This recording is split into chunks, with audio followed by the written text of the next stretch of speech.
are substantial for the poor, the aged, and the public sector workers. With all the billions of provisions to continue to build prosperity for the privileged few. Mr. Speaker, the appropriate theme for Budget 2024 should have been nothing for the needy, building prosperity for a privileged few. Mr. Speaker, we all know that in 2023, the citizens of Guyana had to face challenges of the high rise of cost of living. It was a struggle throughout the year to make ends meet. In December 2023, the minister responsible for finance, Honorable Dr. Ashley Singh, announced an inadequate 6.5% across the board increase in salary for public sector workers and government pension, along with cash grant of $25,000 to cushion the pressure of high cost of living. Mr. Speaker, this is how government demonstrated its commitment to ensure that all categories of workers enjoy a continuously improving standard of living, improve opportunities, and a brighter prospect for the future. In a country with the fastest growing economy, with a GDP of 33% in 2023, surpassing the projected 25.1%, our government could only provide our hardworking public servants with 6.5% increase at the end of the year. Our workers waited 12 months before they could have enjoyed the increase in salary. Not only that, Mr. Speaker, a public servant earning $1 million would have received $65,000 per month and would have received $780,000 retroactive pay. A worker earning $80,000 would have received a mere $5,200 per month. The government boasts in putting more money in the pockets of the workers. We know the ones who are earning $1 million and above, please, Your Honor. We do not have to get a torchlight to see the day whose pockets are being filled. Mr. Speaker, our economy is expected to expand at an even faster rate this year. GDP growth is projected at 34.3%.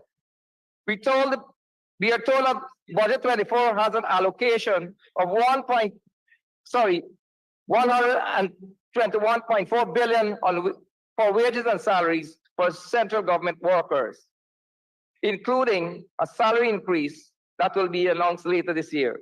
Why do we have to wait, Mr. Speaker? Give the hardworking public servant their increase now. Mr. Speaker, one cannot doubt that the prices of basic food items and other basic necessities have increased. A 10 kg parboiled rice now costs between $2,200 and $2,300. A 400-gram foreign leaf milk powder, $800. Chicken, prorated to $500 per pound. Eggs, $1,600 per tray. Plantains, $250. Edos, $300. Sweet potatoes, $400. And these were the price at the Saudi market last Sunday.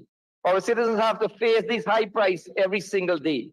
Cost of living is expected to continue to rise in 2024. Mr. Speaker, government with a good conscience should have made the announcement now and pay the workers their increase in salary. In a country with the fastest growing economy, with an economy that surpassed its projected GDP last year, and an economy that is set to expand at a fast rate this year, there's no reason why our public servants should wait until the end of this year to receive any increase in salary the government intends to provide. Mr. Speaker, as I said earlier, let the workers have their increase now.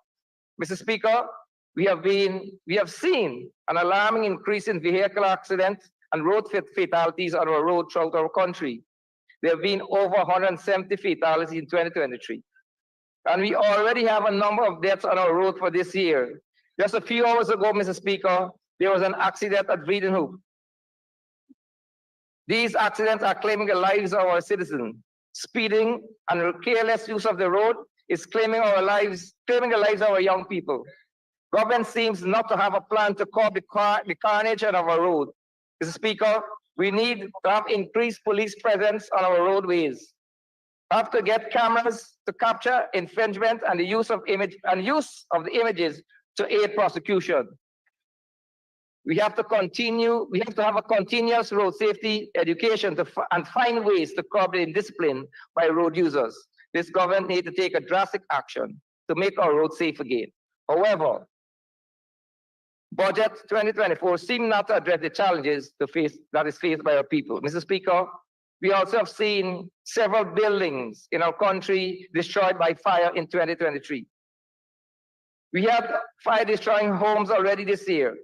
Government has removed VAT and duty from fire extinguishers and smoke alarms. We do hope that this measure will reduce the fires in our country in the future. Mr. Speaker, there's a need also for a comprehensive educational program to sensitize the citizens of fire safety. Mr. Speaker, there's an allocation this year's budget for the construction of a fire station at Charity to complement the one at Regina. We in Region 2 welcome this development.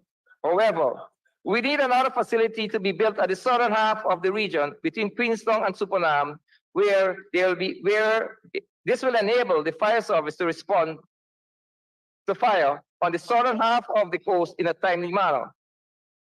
Mr. Speaker, university students and potential university students are disappointed. They are still waiting for the promise made to them by this government to make education at the University of Guyana free.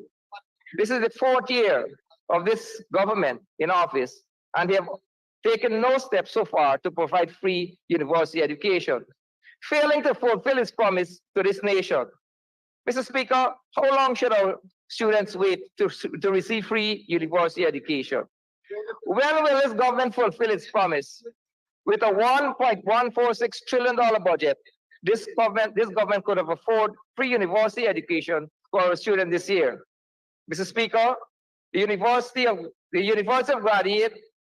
Guyana graduates welcome the announcement by the Honorable Minister of Finance regarding the outstanding student loan write-off. Graduates are eagerly awaiting the announcement of the criteria and commencement of the debt write-off. I do agree that graduates should serve our country for a period of time to be entitled for debt write-off. Let the graduate know what the criteria is for debt write-off, and let's start the process. Mr. Speaker, a large portion of the $1.146 trillion will be spent on infrastructural development and a small percentage on social development. There must be a balance between infrastructure development and social development. We in the APNU and AFC coalition believe that our citizens are the most important assets in our country, and that government should invest more in improving the well-being for our citizens and not to just provide the opportunity for the privileged few. Mr. Speaker, today, in a country with the fastest growing economy and with the budget of $1.146 trillion, government has increased old age pension, public assistance by $3,000 to help improve their standard of living. By $3,000 to help improve the standard of living of the old age and the less fortunate. Mr. Speaker, $46,000 is inadequate to maintain an elderly person in these times. Mr. Speaker, I am pleased to learn that out of the $1.146 trillion budget, government will be paying an increase in the National Insurance Scheme minimum pension, survivor's benefit, and invalidity pension, and contributing $550 million toward the payment of the one-off grant to persons with 700 to 749 contribution. Mr. Speaker, removing VAT and duty from firefighting equipment and reducing the cost of medical insurance will benefit the privileged few and not those who find it a challenge to put food on the table, find transportation to send their children to school, and find their monthly rent. These measures are intended to ease the pressure. These measures are not intended to ease the pressure of high cost of living on the ordinary Guyanese. Mr. Speaker, Essequibo belongs to Guyana. We, the citizens of Region 2, are steadfast and resolute that we are Guyanese. And Essequibo will always remain the largest county of this beautiful country of ours. Mr. Speaker, I wish to recognize that in this 12th Parliament, and if I'm correct, this is the first time that there are 4 Essequibians sitting in this National Assembly. Mr. Speaker, we share the pride of being Essequibians, and we are happy to represent the people of Region 2, even though we sit on the opposite side of this honorable house. Mr. Speaker, the Honorable Ms. Kunja told us of the modern Abramsville School, Secondary School, which was commissioned last year. I wish to remind this House that it was the APNU plus AFC coalition government that have conceived, planned, and budget for the building of the Abramsville Secondary School. Mr. Speaker, if one examine budget, the 2018 estimates, one will find that APNU plus AFC had budgeted for the construction of the Abramsville Secondary School. Mr. Speaker, we are not told of the shortage of nursing staff at the Saudi hospital. We are not told that some of the nurses have to work 12-hour shift, and that relatives have to clean and feed their sick. Mr. Speaker, we were not told of the inconvenience faced by our people because one of the engines of the MV Canaman was out of commission for over 4 months. Mr. Speaker, the two ferries, the Sabanto and Canaman, are providing an essential service for us. These boats make 4 trips on 5 days, 5 trips in 2 days. We, the Escriban, depend on the service of these ferries, and governments must ensure that they are properly maintained. Mr. Speaker, our rice farmers continue to receive low prices for their paddy. They are complaining of the high cost of production and lack of government assistance. Farmers were promised half-bag fertilizer per acre by government to assist them in their cultivation for this crop. The farmers are still waiting for the fertilizer to be delivered so that they can be able to apply it to their present crop. Mr. Speaker, along the coast, we have complained. Mr. Speaker, farmers along the coast have complained that access dams leading to the backlands are in deplorable state. Drainage and irrigation trenches need cleaning. Farmers are calling on government to repair the dam and have these trenches cleaned so that they can have easy access and proper drainage irrigation to their fields. Mr. Speaker, in 2022, the people of Region 2 were promised the establishment of an industrial estate at Niming. In this year's budget, there's an allocation for the completion of the industrial estate at Esquivo.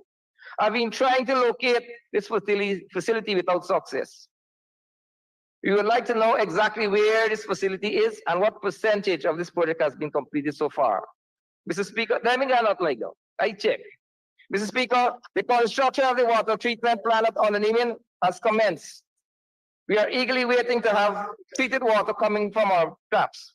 Last year, another water treatment plant was budgeted to be constructed in the area between the area of Charity to Walter Hall. Nothing has done yet, please, Your Honor.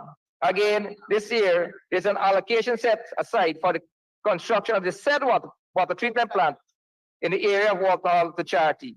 We hope Honorable this year. member, you'll need an extension to conclude.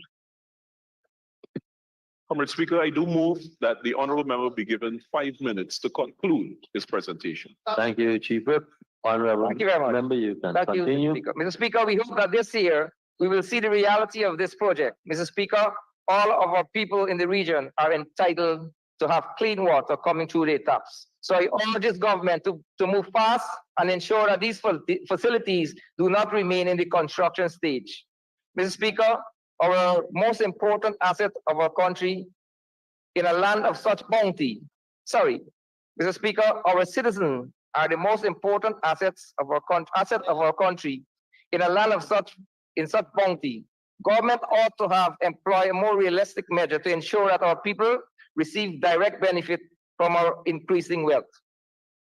With a large budget of 1.146 trillion, government ought to have done much more to improve the standard of living and well-being of every citizen in this country. Pensioners, the less fortunate, expect much more than $3,000. They were given. They are disappointed. The public sector worker expect much more than the increase in the income tax threshold. Public sector workers are left again to wonder what salary increase they will be, and how long they have to wait to receive it.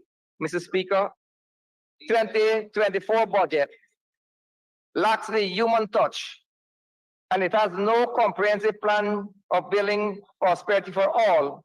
And under these circumstances, I am unable to support the passage of Budget 2024. Thank you.